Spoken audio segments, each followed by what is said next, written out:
Hello everyone. आज की इस वीडियो में हम बात करेंगे इफेक्ट्स ऑफ स्ट्रोक। तो स्ट्रोक के क्या इफेक्ट होते हैं, किस रीजन में स्ट्रोक होने की वजह से क्या क्या इफेक्ट आते हैं, ये हम देखेंगे।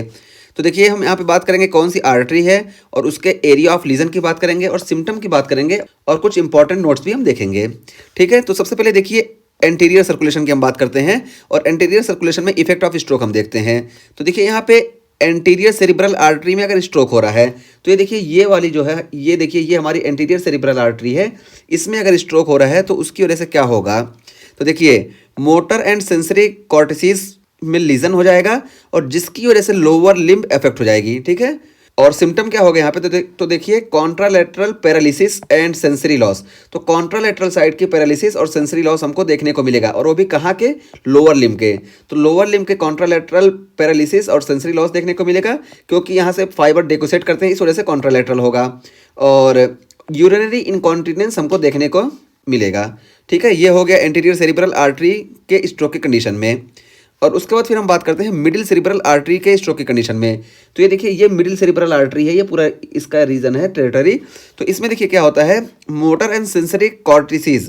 तो मोटर और सेंसरी कॉर्टिसिस में इसमें लेजन होगा और उसकी वजह से क्या होगा, अपर लिम्ब एंड फेस जो होंगे ये अफेक्ट हो जाएंगे। तो ये देखिए ये जो है टेरिटरी है मिडिल सेरिब्रल आर्टरी की, और इसमें जब मिडिल सेरिब्रल आर्टरी में स्ट्रोक होगा तो ये सारे टेरिटरी यहाँ पे लीजन हो जाएगा और इसकी वजह से अपर लिम्ब और फेस जो होंगे वो अफेक्ट हो जाएंगे। और मिडिल सेरिब्रल आर्टरी के स्ट्रोक के केस में टेम्पोरल लोब भी इफेक्ट होगा, यहाँ पे भी लीजन देखने को मिलेगा और उसमें टेम्पोरल लोब में खासतौर से वर्निकी एरिया में और फ्रंटल लोब में ब्रोका एरिया में लीजन देखने को मिलेगा। तो ये हो गया हमारा।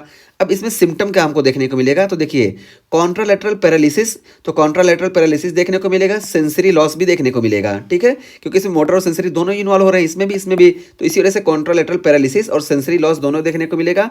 और इसमें lower face and upper limb तो ये देखने को मिलेगा। यहाँ पे देखिए लोअर लिम्ब और यूरिनरी इनकॉन्टिनेंस यहाँ पे देखने को मिल रहा था, लेकिन यहाँ पे देखिए कॉन्ट्रालेटरल पैरालिसिस और सेंसरी लॉस यहाँ पे लोअर फेस और अपर लिम्ब का देखने को मिलेगा। और एफेजिया हमको देखने को मिलेगा इफ इन डोमिनेंट। ठीक है, अगर डोमिनेंट हेमिस्फेयर में मिडिल सेरिब्रल आर्टरी स्ट्रोक कर रही है तो वहाँ पे हमको एफेजिया देखने को मिलेगा। एफेजिया क्यों देखने को मिलेगा, देखिए वर्निकीज एरिया ब्रोकाज एरिया दोनों इन्वॉल्व हैं। ठीक है, और ये जो है यहाँ पे बताया गया कि डोमिनेंट एरिया मोस्टली जो होता है वो लेफ्ट वाला होता है। ठीक है, लेफ्ट हेमिस्फेयर। और उसके बाद फिर क्या है, hemi neglect if lesion affect non dominant hemisphere. तो हेमी निग्लेक्ट हमको देखने को मिलेगा अगर लीजन जो है नॉन डोमिनेंट हेमिस्फेयर में देखने को मिल रहा है, यानी नॉन डोमिनेंट हेमिस्फेयर साइड की अगर मिडिल सेरिब्रल आर्टरी डैमेज हो रही है तो इस कंडीशन में हेमी निग्लेक्ट देखने को मिलता है। और हेमी निग्लेक्ट क्या होता है कि एक साइड की चीज़ पे फोकस करना और दूसरी साइड को बिल्कुल इग्नोर करना, इसी को हम बोलते हैं हेमी निग्लेक्ट। ठीक है, और यूजुअली ये राइट साइड का होता है। तो नॉन डोमिनेंट हेमिस्फेयर ये यूजुअली राइट साइड का हेमिस्फेयर होता है। और इसमें फिर देखिए बताया गया कि Wernicke aphasia is associated with right superior quadrant visual field defect due to temporal lobe involvement. तो ये देखिए ये बताया गया कि वर्निकी एफेजिया जो होगा ये associated with right superior quadrant visual field defect. Wernicke's area में फिर और क्या हमको देखने को मिल सकता है, तो right superior quadrant visual field defect भी देखने को मिलेगा वर्निकीज एफेजिया के साथ साथ। क्यों, क्योंकि इसमें टेम्पोरल लोब इन्वॉल्व हो रहा है। तो ये देखिए ये हमारा विजुअल फील्ड का पूरा वो है, हम इसके बारे में सेपरेट बात करेंगे। तो यहाँ पे हमारा ये वाला पाथ डैमेज हो जाएगा टेम्पोरल लोब की वजह से, तो यहाँ पे हमको right superior quadrant visual field defect देखने को मिलेगा। और विजुअल फील्ड डिफेक्ट के बारे में हम आगे एक सेपरेट वीडियो में बात करेंगे। ठीक है, और उसके बाद फिर हम बात करते हैं लेंटिकुलो स्ट्रेट आर्टरी। तो ये देखिए लेंटिकुलो स्ट्रेट आर्टरी, ये देखिए ये लेंटिकुलो स्ट्रेट आर्टरी है। ठीक है, ये लेंटिकुलो स्ट्रेट आर्टरी यहाँ पे अगर स्ट्रोक हो रहा है तो क्या हमको देखने को मिलेगा, तो देखिए लेंटिकुलो स्ट्रेट आर्टरी यहाँ पे क्या होगा, लीजन कहाँ पे होगा, तो स्ट्रेटम में होगा और इंटरनल कैप्सूल में होगा।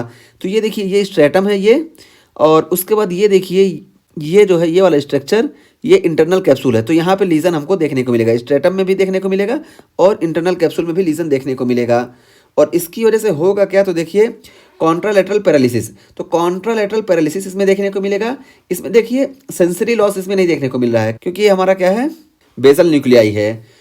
और उसके बाद फिर क्या है, absence of cortical science. Cortical science यहाँ पे बिल्कुल एब्सेंट होंगे।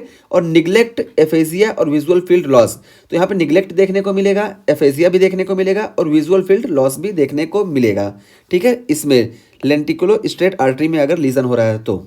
और इसमें नोट्स में क्या दिया गया है, प्योर मोटर स्ट्रोक। तो ये प्योर मोटर स्ट्रोक होता है और ये मोस्ट कॉमन है और कॉमन लोकेशन ऑफ लेकुनर इन्फार्क्ट। तो देखिए लेंटिकुलो स्ट्रेट आर्टरी यही कॉमन लोकेशन है लेकुनर इन्फार्क्ट की।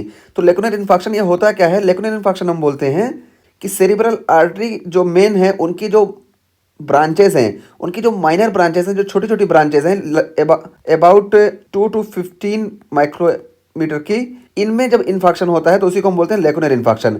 तो इस लेकुनर इन्फार्क्शन का सबसे जो कॉमन साइट है वो लेकुनो स्ट्रेट आर्टरी है। ये हो गया।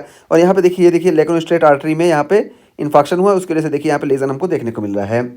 और ये लेकुनर इन्फार्क्शन हमको देखने को मिलता है due to micro atheroma and hyaline atherosclerosis that is lipohyalinosis. तो ये बता रहे हैं कि ये लेकुनर इन्फेक्शन होता क्यों है? तो माइक्रो एथेरोमा की वजह से होता है। और ये माइक्रो एथेरोमा क्या होता है कि ब्रेन पेरेन्काइमा में जो एथेरोमा का फॉर्मेशन होता है उसी को हम बोलते हैं माइक्रो एथेरोमा।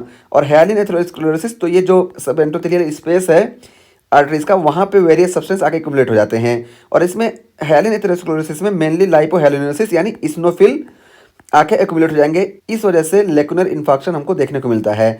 और ये लेकुनर इन्फार्क्शन होता क्यों है, ये सब चीज़ें होती क्यों हैं?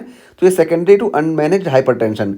अनमैनेज हाइपरटेंशन की वजह से ये सारी चीज़ें होती हैं। यानी हाइपरटेंशन को अगर हम मैनेज नहीं कर रहे हैं तो हमको माइक्रोएथेरोमा या ह्यालिन एथेरोस्क्लेरोसिस देखने को मिलेगा, जो कि कॉज करेंगी लेकुनर इन्फार्क्शन। ठीक है, तो इसमें हमको ये सारे सिम्टम देखने को मिलेंगे। तो ये आज का हमारा टॉपिक कंप्लीट हुआ। इसमें हमने देखा कि एंटीरियर सर्कुलेशन में अगर स्ट्रोक हो रहा है तो उसका इफेक्ट क्या होगा। उसमें हमने देखा कि एंटीरियर सेरिब्रल आर्टरी में स्ट्रोक की वजह से क्या चेंजेस आएंगे, मिडिल सेरिब्रल आर्टरी में स्ट्रोक की वजह से क्या प्रॉब्लम आएंगी, और लेंटिकुलो स्ट्रेट आर्टरी में स्ट्रोक की वजह से क्या क्या चेंजेस आएंगे।